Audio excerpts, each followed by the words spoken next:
ಶಿವಮೊಗ್ಗದಲ್ಲಿ ಇಂದು ನಡೆದ ಬಿಜೆಪಿ ಚುನಾವಣಾ ಪ್ರಚಾರ ಸಭೆಯನ್ನು ಉದ್ದೇಶಿಸಿ ಪ್ರಧಾನಮಂತ್ರಿ ನರೇಂದ್ರ ಮೋದಿ ಮಾತನಾಡಿದರು. ಶಿವಮೊಗ್ಗದ ಜನತೆಗೆ ನನ್ನ ನಮಸ್ಕಾರಗಳು ಎಂದು ಕನ್ನಡದಲ್ಲಿ ಭಾಷಣ ಆರಂಭಿಸಿದ ಪ್ರಧಾನಿ ಮೋದಿ ಸಿಗಂದೂರು ಚೌಡೇಶ್ವರಿ ದೇವಿಯನ್ನು ಸ್ಮರಿಸಿಕೊಂಡರು.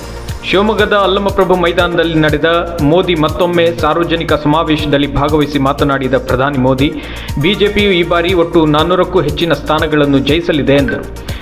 ಈ ಬಾರಿ ಕರ್ನಾಟಕದ ಪ್ರತಿಯೊಂದು ಭಾಗದಲ್ಲೂ ಕಮಲ ಅರಳಬೇಕು, ಮಾತ್ರವಲ್ಲ ಎಲ್ಲ 28 ಲೋಕಸಭಾ ಸ್ಥಾನಗಳನ್ನು ಬಿಜೆಪಿ ಗೆಲ್ಲಲಿದೆ ಎಂದರು. ಕಾರ್ಯಕ್ರಮದಲ್ಲಿ ಮಾಜಿ ಮುಖ್ಯಮಂತ್ರಿ ಬಿಎಸ್ ಯಡಿಯೂರಪ್ಪ, ರಾಜ್ಯಾಧ್ಯಕ್ಷ ಬಿವೈ ವಿಜಯೇಂದ್ರ, ಸಿಟಿ ರವಿ ಸಹಿತ ವಿವಿಧ ಶಾಸಕರು ಮತ್ತು ನಾಯಕರು ಉಪಸ್ಥಿತರಿದ್ದರು.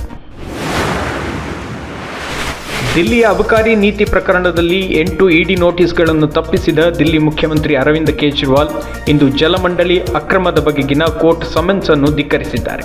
ಅಬಕಾರಿ ನೀತಿ ಪ್ರಕರಣದಲ್ಲಿ ಜಾರಿ ನಿರ್ದೇಶನಾಲಯವು ದೂರು ದಾಖಲಿಸಿದ ಬಳಿಕ ಜಾಮೀನು ಪಡೆದುಕೊಂಡು ತುಸು ನಿರಾಳರಾಗಿದ್ದ ಕೇಜ್ರಿವಾಲ್ ಅವರಿಗೆ ಜಲಮಂಡಳಿ ಮೂಲಕ ಮಗದೊಂದು ಸಂಕಷ್ಟ ಎದುರಾಗಿದೆ. ಭಾರತೀಯ ಸೈನ್ಯ ತುಕಡಿಯು ಇಂದು ಸಿಚೆಲ್ಸ್ ರಾಷ್ಟ್ರಕ್ಕೆ ಪ್ರಯಾಣ ಬೆಳೆಸಿದೆ.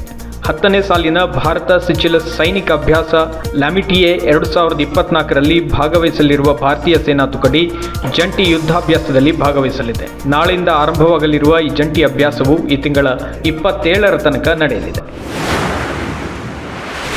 ಮುಂದಿನ 2-3 ದಿನಗಳಲ್ಲಿ ರಾಜ್ಯದ ಹಲವು ಭಾಗಗಳಲ್ಲಿ ಮಳೆಯಾಗುವ ಮುನ್ಸೂಚನೆಯನ್ನು ಹವಾಮಾನ ಇಲಾಖೆ ನೀಡಿದೆ. ಬೀದರ್ ಮತ್ತು ಕಲಬುರಗಿಯಲ್ಲಿ ಭಾನುವಾರ ತುಂತುರು ಮಳೆಯಾಗಿದ್ದು, 3 ದಿನಗಳಲ್ಲಿ ದಕ್ಷಿಣ ಒಳನಾಡು ಮತ್ತು ಮಲೆನಾಡು ಪ್ರದೇಶಗಳಲ್ಲಿ ಹಗುರದಿಂದ ಸಾಧಾರಣ ಮಳೆಯಾಗುವ ನಿರೀಕ್ಷೆ ಇದೆ ಎಂದು ಹೇಳಿದೆ.